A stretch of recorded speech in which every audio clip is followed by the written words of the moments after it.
Hello friends, চেষ্টার আরও একটা মিনি ব্লগে তোমাদের সবাইকে স্বাগত। সন্ধ্যাবেলায় আমি, বৌমনি, দাদা বেরিয়ে পড়লাম। আমাদের কিছু কাজ ছিল, তো কাজ আর ঘোরা একসাথেই কমপ্লিট করে নিলাম। তো প্রথমে গেছিলাম একটা শোরুমে, সেখানে গিয়ে এসি দেখছিলাম। দাদার রুমে এসি বসানো হবে, কারণ যে পরিমাণ গরম পড়েছে। তারপরে চলে গেলাম আমেরিকান দাদার দোকানে বিরিয়ানি খেতে। আর এটাই আমাদের ফার্স্ট টাইম ছিল, কিন্তু কপাল খারাপ থাকার কারণে আমরা বিরিয়ানি পাই না, বিরিয়ানি শেষ হয়ে গেছিলো। ওখান থেকে আসলাম দিদা বাড়িতে। আবার দিদা বাড়ির কাছে একটা আমও হয়েছে দেখলাম। এরপরে দিদার সাথে একটু গল্প গুজব করলাম, তারপর সেখান থেকে বেরিয়ে আসলাম। আর দিদা আবার একটু আগেই দিতে এসেছিলো, দিদার খুব মন খারাপ লাগছিলো চলে আসছিলাম বলে।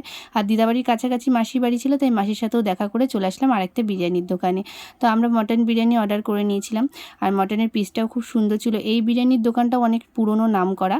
তো বিরিয়ানি খেয়ে আমরা বেরিয়ে পড়লাম বাড়ির উদ্দেশ্যে।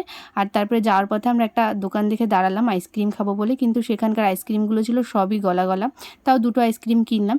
এরপরে চলে গেলাম আর একটা আইসক্রিমের দোকানে, সেখান থেকে আমুলের আইসক্রিম নিলাম। আর তারপরে খাওয়া দাওয়া করে বাড়ি চলে আসলাম। তো আজকের মতন টাটা।